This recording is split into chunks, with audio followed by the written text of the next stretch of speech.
Doa dimulai.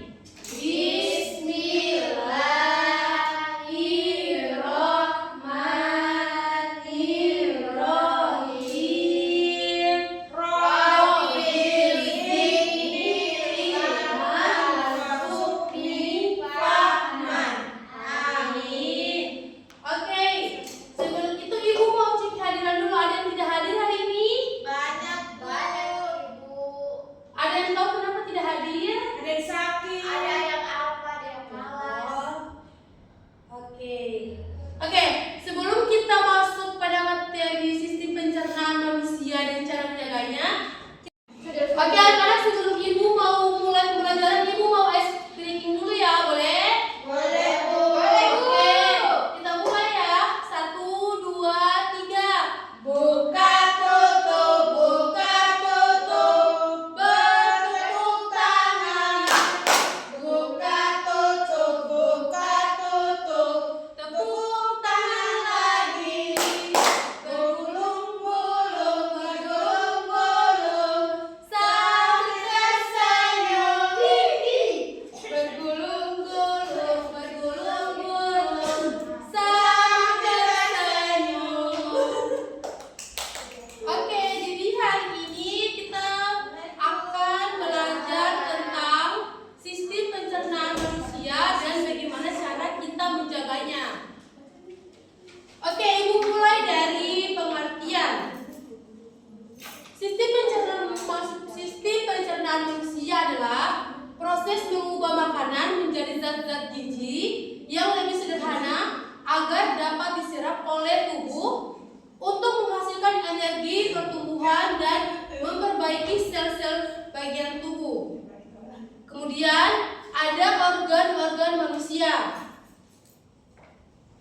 Di sini kalian bisa lihat ada gambar mulut.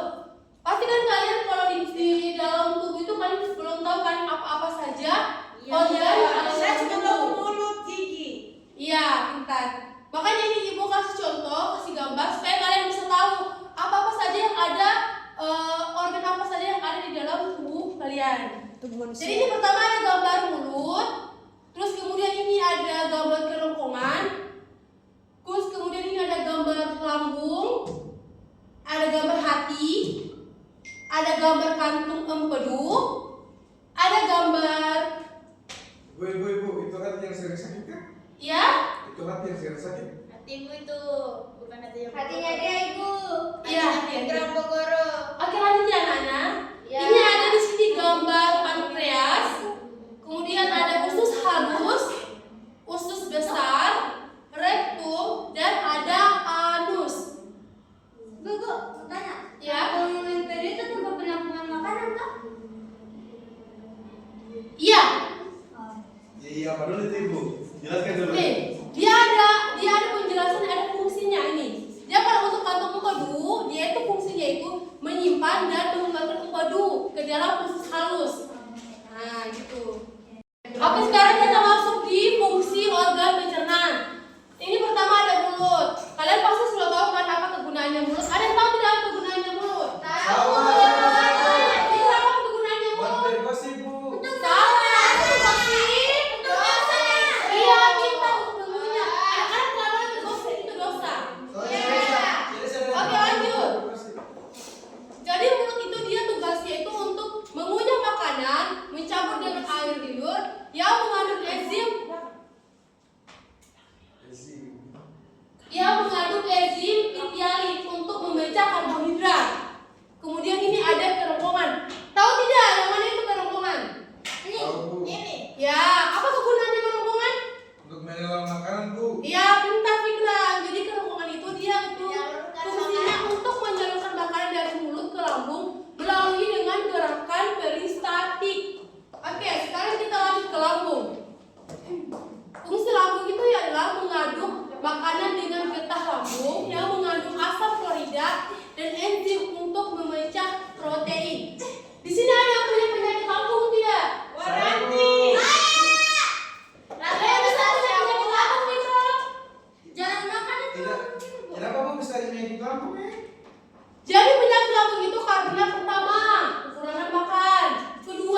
Sampel ya, sampel.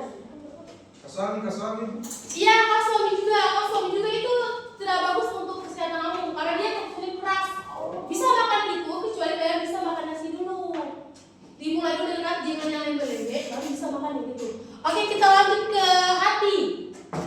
Jadi fungsi hati itu menghasilkan empedu yang membantu mengemulsikan lemak. Kalian tahu lemak kan? Kenapa hati sering sakit, Bu? Hati. Siapa? Kenapa pikiran? Kenapa? Tapi kenapa kita sudah tahu pacaran ibu? Kenapa banyak orang sakit hati, Bu? Itu ibu tidak tahu ya Fikran. Kalian masih anak-anak jadi jangan bicara soal hati. Kita lanjut ke kantung empedu. Jadi kantung empedu itu menyimpan dan mengeluarkan empedu ke dalam usus halus. Ini tadi yang ditanyakan sama adik Elzi tentang fungsinya kantung empedu. Oke, lanjut kita masuk di pankreas. Fungsi pankreas itu menghasilkan enzim, amilase, lipase, dan tripsin dan hormon insulin untuk membantu pencernaan dan mengatur gula darah. Nanti kalau kalian sudah besar, kalau kalian sudah SMP atau sudah SMA, sudah kuliah, nanti kalian akan tahu apa itu yang namanya gula darah. Oh iya, Bu. Kalian belum tahu kan apa itu gula darah? Tidak Belum tahu. Dengar, Bu. Nanti kalian akan tahu kalau kalian sudah masuk di jenjang. Oke, ini kita masuk di usus halus. Usus halus itu dia fungsinya tempat pencernaan lanjutan dan penyerapan zat gizi, karbohidrat, protein, lemak, vitamin, dan mineral. Kemudian di situ ada usus besar atau kolon yang fungsinya itu menyerap air dan mineral dan membentuk feses. Kemudian ada rektum, fungsinya itu menyimpan fase sementara sebelum dikeluarkan. Dan terakhir itu ada anus. Itu fungsinya tempat keluarnya feses dari tubuh. Ini kita masuk di proses pencernaan makanan. Kalian bisa lihat tidak gambarnya? Bisa lihat? Tidak bisa lihat? Bisa, Bu. Bisa lihat gambarnya? Bisa, Bu. Oke. Jadi di sini ibu mau menjelaskan kalian bagaimana proses pencernaan makanan yang dimulai dari mulut sampai di fase dikeluarkan melalui sinus. Kita mulai dari yang pertama. Makanan masuk melalui mulut, dikunyah dan dicampur dengan air liur. Kemudian kedua, makanan itu ditelan dan bergerak melalui kerongkongan ke lambung. Ketiga, di lambung makanan itu diaduk dengan getah lambung hingga menjadi bubur makanan. Kemudian keempat, di usus halus makanan dipecah lebih lanjut oleh enzim dan diserap menjadi zat gizi ke dalam darah. Lanjut ke proses kelima, menuju ke usus besar, air dan mineral diserap, sisanya menjadi feses. Kemudian di fase ke-6, feses disimpan di rektum. Dan terakhir yang ke-7 itu, feses dikeluarkan melalui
Oke, pertama itu adalah makan teratur dan tidak terlalu cepat. Kemudian ada punya makanan dengan baik dan perlahan. Ketiga, perbanyak makan buah, sayur, dan makanan berserat. Kemudian minum air putih yang cukup 6-8 gelas sehari. Kemudian olahraga teratur agar pencernaannya kalian lancar. Cuci tangan sebelum makan, pakai sabun. Di sini kalau kalian makan, cuci tangan dulu atau tidak? Cuci tangan. Siapa yang di sini kalau makan benar-benar cuci tangan? Fikra. Iya bu, tak bisa pakai kantung kalau makan nasi padang ibu. Anak kecil nggak boleh makan nasi padang. Iya. Kamu kelas 5 SD belum besar, Baik, dia Bu. nggak boleh makan nasi padang. Nanti ibu makan saya. Oke, lanjut. Buang air besar secara teratur dan jangan menahan. Hindari makanan berlemak, pedis, dan terlalu manis. Dan istirahat yang cukup dan kelola stres dengan baik. Oke anak-anak, tadi kan ibu sudah menjelaskan tentang materi sistem pencernaan manusia dan cara menjaganya. Sekarang ibu mau membagikan LKPD dan kalian kerjakan dan kelompok. Dan ibu kasih waktu 15 menit untuk mengerjakannya. Abel, silakan diambil. Ya Bu. Bikin kelompok ya. Ya Bu. Novi, silakan diambil. Ida, ini silakan diambil. Kerjakan berkelompok ya. Ibu kasih waktu 15 menit. Terus kemudian di stop kepada ibu. Boleh? Oke anak-anak, sudah selesai semua dikerjakan? Sudah Bu. Oke, silakan dikumpul di depan. Kasih 100 ya, Bu. Baik Bu. Ida, mana tugasnya? Ini Ibu. Ada. Dan ini ada lagi satu tugas. Ibu kasih tugas soal evaluasi untuk kalian semua. Ini dikerjakan di rumah ya. Nanti besok dibawa ke sekolah dan bukan kepada ibu. Ya, Ini Bu. satu untuk Ida. Ini untuk Novi. Dan ini untuk Abel. Guru saya serius. Kelompok saya nanti kamu kelompok sama Ida. Dan dikerjakan di rumah ya. Ya Bu. Oke anak